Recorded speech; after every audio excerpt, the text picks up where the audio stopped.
सद्गुरु वाचुनी जीवासी तारिता, सद्गुरु वाचुनी जीवासी तारिता, नरको चुकविता नाही कोणी। माता पिता बंधू सुतानी कांता, आपुल्या स्वार्था लक्षिता ते। जीवाचा जीवना एक सद्गुरुनाथ, गुरुवेन आप्त नाही कोणी। माता पिता बंधू सुतानी कांता, आपुल्या स्वार्था लक्षिता ते। बाळगिरे स्वामी म्हणे, बाळगुरु बापूजीला तारू आनंद नाम। देऊनी सप्रेम सुखी केले, माता पिता बंधू सुतानी कांता, आपुल्या स्वार्था लक्षिता ते। अत्रे नंदन दत्तराज बरवा तारी, जीवा भव दुष्करी भक्ताचा प्रतिपाळ करी सदानंद विघ्न हरी। होता दर्शने तापदोषरती संबोधिता वर्षुनी, करुणा मी तुझ भाकितो अवधुता ये आता धावुनी। नमो अत्रि सुता नमो जी दयाळा, नमो विश्वरूपा नमो जी कृपाळा। रिद्धी सिद्धिदाता करी पूर्ण आशा, नमस्कार दिगंबरा दत्त देशा। नमन माझे दत्तात्रया,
दत्तात्रया।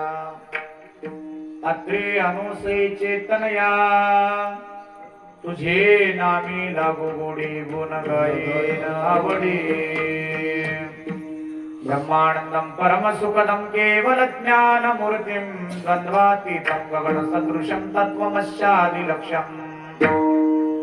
एकं नित्यविमलमचलं सर्वधी साक्षीभूतम्, भावातीतं त्रिगुणरहितं सद्गुरुं तं नमामि।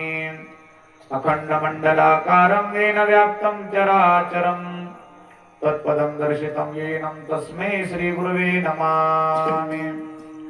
योऽन्तः प्रविश्य मम वाचमिमां प्रसुप्तां, सञ्जीवयत्यखिलशक्तिधरस्वधाम्नां। अन्यांच्यास्त चरण श्रवणत्व गादीन प्राणान् नमो भगवते पुरुषाय तुभ्यं घ्यावी घ्यावी माझी सेवा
सदानंकृत साधु संन्यास योगम मुखे यस्य वेदार्थ शास्त्रार्थ नित्यं नमो बाळ गुरुं ब्रह्मस्वरूपं गंगा विशुद्धं निजपाद स्पर्शं श्रोवेष्टितं चुंबितं पुण्यस्थानं कुलंबे स्थितं तं समाधिस्थमूर्तिं नमामि प्रसादवन योगिराजम् नमामि प्रसादवन योगिराजम् आता नमो संता साधु सजनासे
सद्गुरु वाचुनी जीवासी तारिता नरक चुकविता नाही कोणी माता पिता बंधू सुतानी कांता प्रिया स्वार्था लक्षिता ते जयांचे केली स्मरण होय सकळ विद्येचे अधिकरण ते जीवन दुसरे चरण श्री गुरूंचे ते नमस्कारुणी आता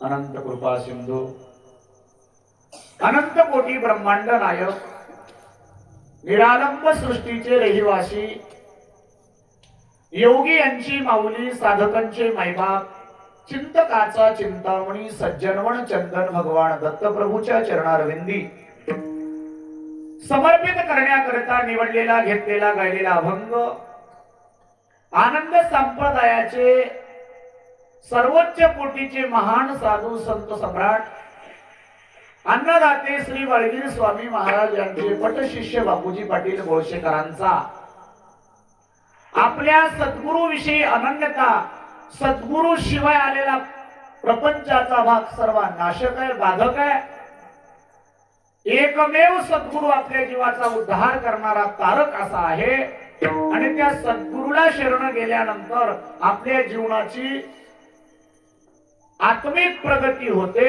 आणि त्याच्या करता आपल्याला परमार्थामध्ये सद्गुरूला शरण जायचंय असा सरळ सोपा भावार्थ करणारा अभंग आपण भगवत कृपेनं निवडलेला आहे. निवडलेला आपण पूजनीय बापूजी पाटलांचा असून अभंगातील प्रतिपाद्य विषय असा आहे, सद्गुरु शिवाय या जीवाला तारक असा कोणी नाही. कारण तोच सद्गुरु या जीवाची नरक यातना चुकवतो. आपण ज्याच्या करता झटतोय ते माता पिता सूत बंधू हे सगळे जे आहेत ना, हे फक्त स्वतः स्वार्था करता आपले झटतात. म्हणून एकमेव सद्गुरु नातच असा आहे की तो आपल्याला याच्यातून सोडवतो आणि ते सोडवण्याकरता परज्ञान रूपी शस्त्र आपल्याला ते देतात आणि मोक्ष पदाला नेऊन ठेवतात. म्हणून बाळगीर स्वामी महाराजांनी बापूजी पाटलाला सांगितलेलं आहे, बापूजी तारक असं जर काही असेल तर ते तारक सद्गुरूचं नाम आहे आणि ते तारक नाम माझ्या सद्गुरूनं म्हणजे बाळगीर स्वामी महाराजांनी मला देऊन सप्रेमे देऊन माझ्या जीवाचा उद्धार केला असा सार्थ भावनेनं व्यक्त केलेला अभंग आनंदपाठ प्रकरणातील 31व्या क्रमांकाचा अभंग सेवेकरता निवडलेला आहे. दत्ता प्रभू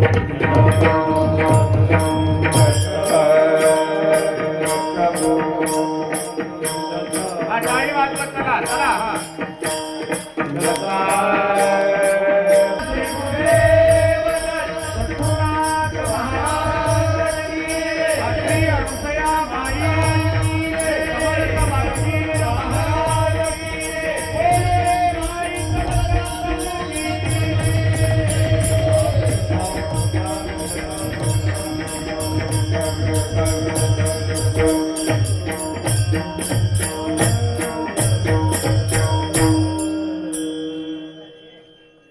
सद्गुरु वाचुनी जीवासी तारिता,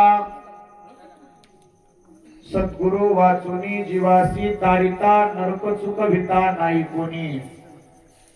माता पिता बंधू सुता आणि कांता, आपुल्या स्वार्था लक्षिता ते. सेवेकडे वळण्यापूर्वी अल्पसा परिहार देणं भक्त्याचं कर्तव्य राहतं. भगवान मोक्षदायक दत्त प्रभूच्या असीम कृपा आशीर्वादाने चालत असलेला हा गत वर्षापासून श्री दत्त मूर्ती स्थापना कलशारोहणाचा प्रथम वर्धापन दिन या निमित्तानं आयोजित केलेला अखंड दत्तनाम चातुर्मास सांगतेचा कार्यक्रमामध्ये उपस्थित सर्व गायनाचार्य मंडळी, उपस्थित टाळकरी मंडळी, मागटे कोणाला मृदंगाचार्य, विनेकरी, श्रोते सज्जन मायबाप, अतिशय चांगल्या प्रकारची सिस्टीम, गोड असणारी आमची माता माऊली, ज्येष्ठ श्रेष्ठ पितृवर्ग उपस्थित आहे. सर्वांना आदरांजली देऊन सेवेकडे वळतो. दत्ता प्रभू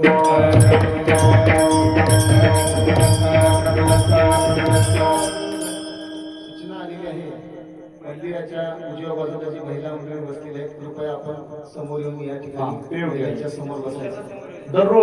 दररोज मंदिराच्या इकडच्या साईडला महिला बसायचं, पुरुषांनी इकडे बसायचं. उठा तुम्ही तिथून अर्धे सगळे उठा. पायरीपासून उजवीकडची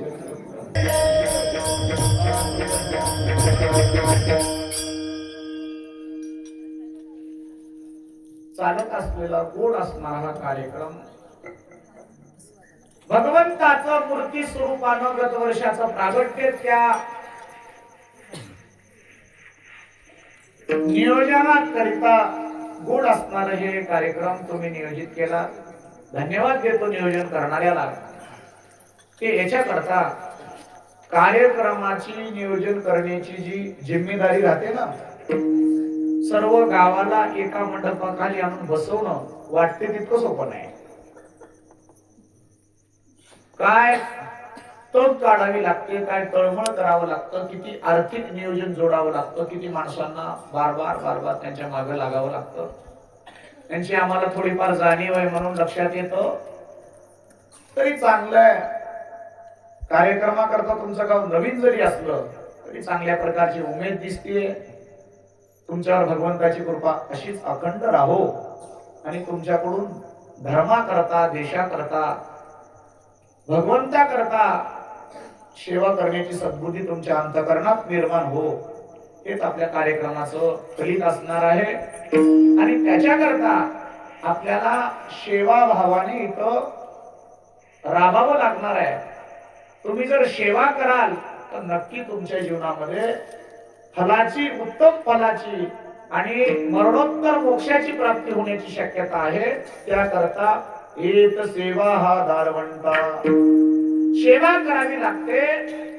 तनु मनु जीवे चरणासी लागावे, अगरवता करावे, दास्य सकोळ. मौली बोलले इथं दास्यत्वता करावी लागते. ही मोठेपणाची जागा नाही, मोठेपणाची जागा नाही, ही जागा फक्त नम्रतेची आहे. आणि इथं एकदा नम्र झाला की तो त्या ठिकाणी देवाला सुद्धा अधीन करू शकतो. नम्र झाला होता ते निर्मोहिले. या उक्तीप्रमाणे आपण नम्र झालो म्हणून देव इथं विराजमान आहेत. आपण ज्या दिवशी नम्री हो ना त्या दिवशी देव थांबणार नाही, हे लक्षात ठेवा. तथा प्रभू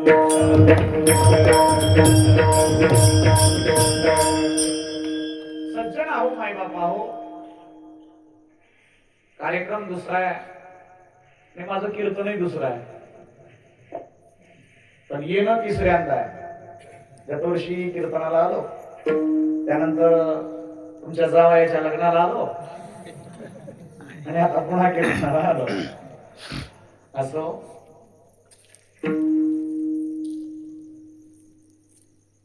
आमचे श्री संत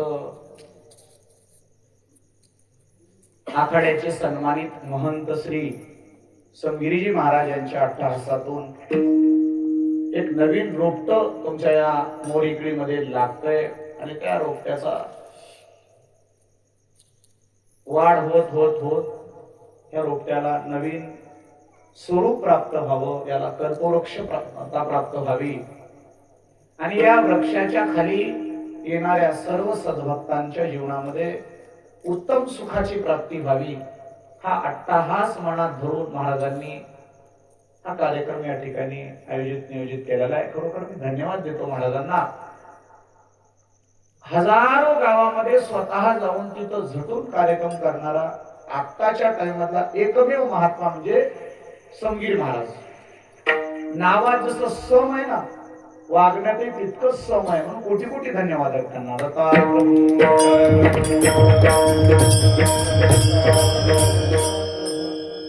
देहभावानं जरी इथं उपस्थित नसले ते, पण ते वाटत नाही की ते उपस्थित नाहीत. त्याचा अर्थ तुमच्या अंतःकरणामध्ये त्यांनी सद्भाव निर्माण करून दिला. मोठे मोठे भव्य दिव्य कार्यक्रम ते करतात आणि आखाड्याने जी महंत पदवी बहाल केली ते काही अयोग्य ठिकाणाला लागली नाही, योग्य महात्म्यालाच ही महंत पदवी बहाल झाली. कौतुक आहे आखाड्याचं सुद्धा. म्हणून तुमच्या या गावामध्ये दत्त संप्रदायाचा कार्यक्रम म्हटलं की शक्यतो नव्हता समजा. नवीन उभारणी झाली आणि त्या उभारणीला कलशही झालं.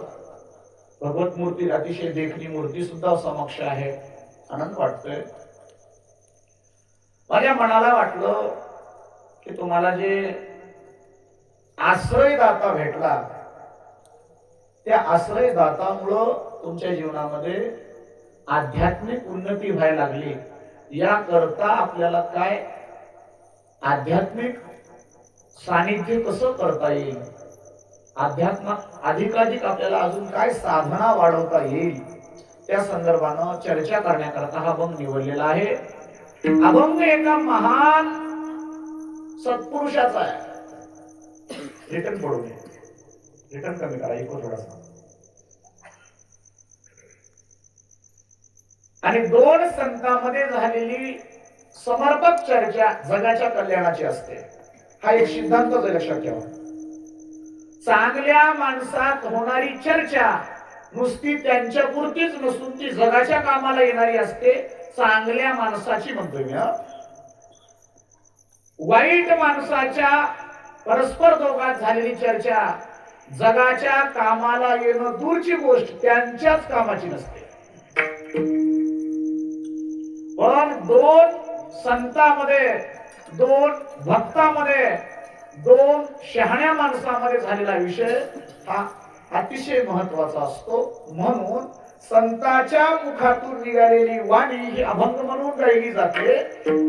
तुमच्या आमच्या जीवनामध्ये दररोज जरी काही लिहिलं तरी आपल्याकडे कोणी फिरून बघत नाही. त्याला काय कारण आहे?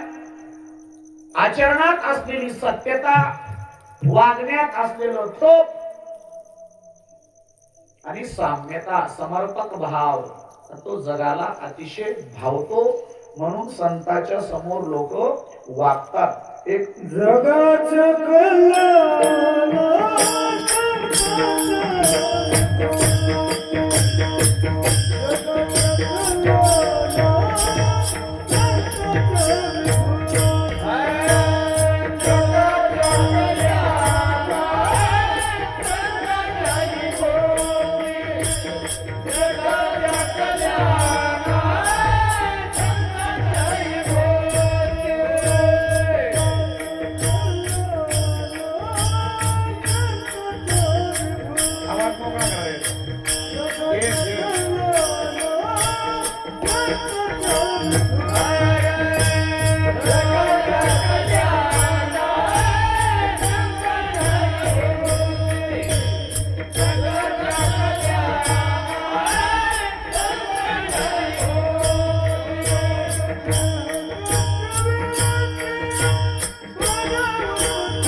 कल्याण कल्याणा संतांच्या विभूती देहो कष्ट विती परोपकारे. परोपकारा करता देह कष्ट होतात. याच्या करता संतांची वाणी ही जगाच्या कल्याणा करता राहते, हे लक्षात ठेवणं गरजेचं आहे. संत आपल्या चालू जीवनामध्ये अनेकांचा उद्धार करतात, नवल नाही. संत हे आपल्या हयातीमध्ये अनेकांचा उद्धार करतात, नवल नाही. कारण ते परिसही करू शकतात. उपस्थितीमध्ये लोखंडाला सोनं करणं हे परिसाचं विशेष गुणधर्म आहे. पण परिस हे अनुपस्थितीमध्ये सोनं नाही करू शकत. पण परिसाच्याही परे तिथं उपमा परिसाची साजत नाही. कशा करता म्हटलंय सांगू का तुम्हाला? परीस हे लोखंडालाच लागलं की सोनं करतोय, खापराला नाही. पण संतांच्या सानिध्यामध्ये आला, खोट नोट यारे शुद्ध होऊनी जारे.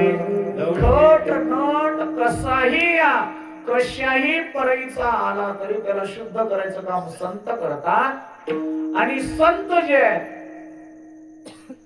त्यांच्या अनुपस्थितीमध्ये देहतादात्म्य संपल्यावर सुद्धा अनंत काळापर्यंत जगाला आदर्श राहतात. हे एकमेव कारण आहे सत्यता. आणि सत्य ज्याच्या जीवनात आहे तोच ईश्वर अवतार आहे. तुम्हाला सांगेन, ज्याच्या जीवनात सत्य आहे त्याच्यासारखा जगाच्या पाठीवर संत दुजा नाही. सत्य जिवंत ठेवण्याचं काम संतांनी केलं आणि सत्य हे धर्माचा पाय आहे. म्हणून आपल्या भारताच्या, बघा तुम्ही न्यायालयामध्ये सुद्धा लिहिलेलं आहे आणि आपल्या नोटावर सुद्धा राहतं, सत्यमेव जयते. हे संस्कृतातलं वाक्य आहे. सत्याचा विजय होत असतो. सत्यमेव, तिथं सत्यमेव म्हणत असताना एकमेव सत्याचाच विजय असतो हाही भाव आहे त्याच्यामध्ये. सत्याशिवाय बाकी सर्व